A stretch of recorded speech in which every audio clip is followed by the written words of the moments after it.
Hello viewers, आज के इस व्लॉग में आपका स्वागत है। 13 फरवरी 2021 से हेल्थ केयर वर्कर्स को सेकेंड डोज वैक्सीन कोविड लग रही है, लेकिन यह हिमाचल में 15 तारीख से शुरू होगा यह अभियान। तो जो बहुत एक जरूरी बात है जो मैं आप लोगों को कन्वे करना चाहता हूं कि जो second dose of Covid vaccine है वह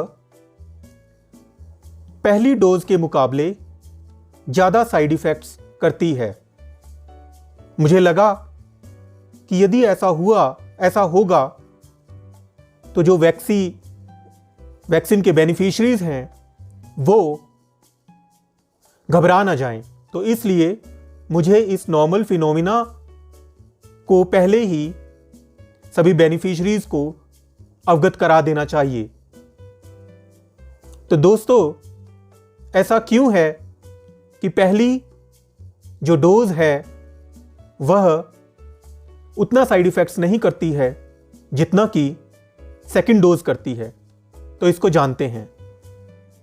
तो इस बात को कुछ इस तरह से समझते हैं जैसे कि पहली बारी में आपके देश पर यदि अटैक होता है तो आप सरप्राइज होते हैं कि ये अटैक कैसे हो गया, और आपको समझ में नहीं आता कि इसके अगेंस्ट हम कैसे रिएक्ट करें।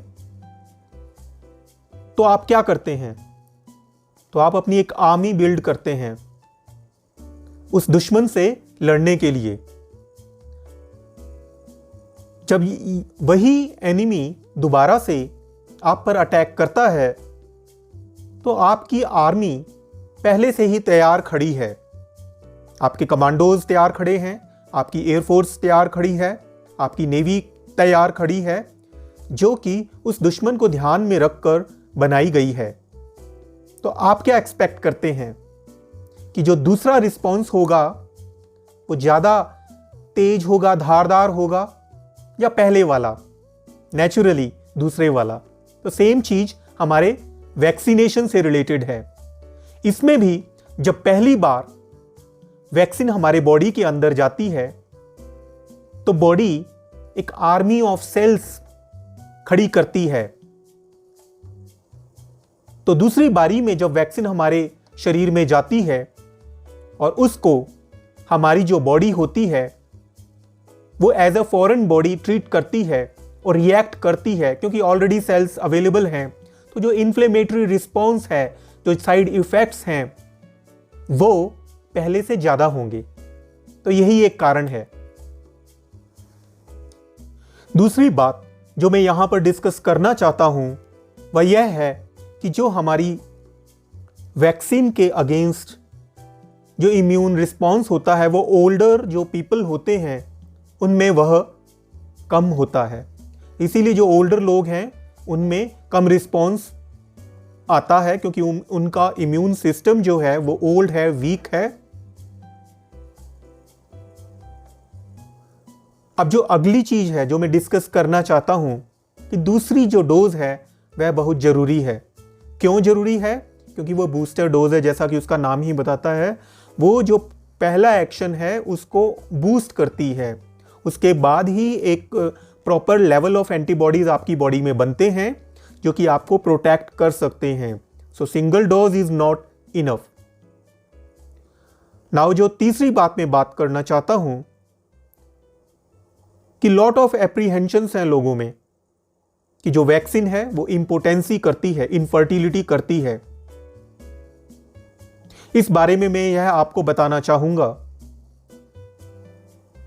कि जो कोरोना का इन्फेक्शन है, डिजीज है,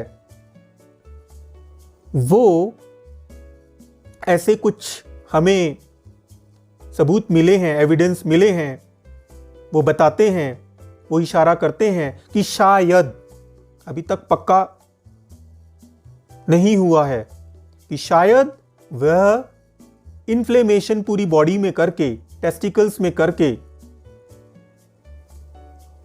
इरेक्टाइल डिसफंक्शन करते हैं ब्लड वेसल्स को, वास्कुलर सिस्टम को डैमेज करके, इनफर्टिलिटी करते हैं टेस्टिकल्स में डैमेज करके। लेकिन इसका अभी तक कोई प्रूफ नहीं मिला है साइंटिफिकली। यह सिर्फ एक आशंका है, लेकिन एक स्ट्रॉन्ग आशंका है। तो हुआ क्या कि इसी को लोगों ने वैक्सीन से रिलेटेड, वैक्सीन एक डेड वायरस है, वह फुल ब्लोन डिजीज नहीं करता है। जो डिजीज आपकी महीने भर की होनी है वह आपके 2-3 दिन की इलनेस करके खत्म हो जाती है। तो वैक्सीन से वह ऐसा कुछ भी डाटा में नहीं आया है, जो भी अभी तक की ट्रायल्स हुई हैं, कि इरेक्टाइल डिसफंक्शन होता है, इनफर्टिलिटी होती है, ऐसा कुछ नहीं है। तो जो भी एसोसिएशन है वह कोरोना वायरस के साथ है। इसीलिए डॉक्टर फॉसी, जो कि एक इन्फेक्शियस डिजीज के माहिर हैं अमेरिका में, वहां के सीडीसी के मुखिया हैं, वह कहते हैं कि लोग जो वैक्सीन है, जो डिजीज है कोविड-19, उसका जो रिस्क है उसको अंडर एस्टिमेट करते हैं, और जो वैक्सीन से जो रिस्क हैं उसको ओवर एस्टिमेट करते हैं। तो उन्होंने बोला कि 1 या 2 दिन का डिस्कंफर्ट, जो दिक्कत है, मेरे विचार से एक वर्थ है सहने के लिए, उसका फायदा है, इसकी बजाय कि हम एक फुल ब्लोन डिजीज को लें और उसके साइड इफेक्ट्स को लें। So goodbye friends. यदि ये वीडियो अच्छा लगे तो लाइक करना, सब्सक्राइब करना, शेयर करना, और हां, don't forget to press the bell icon.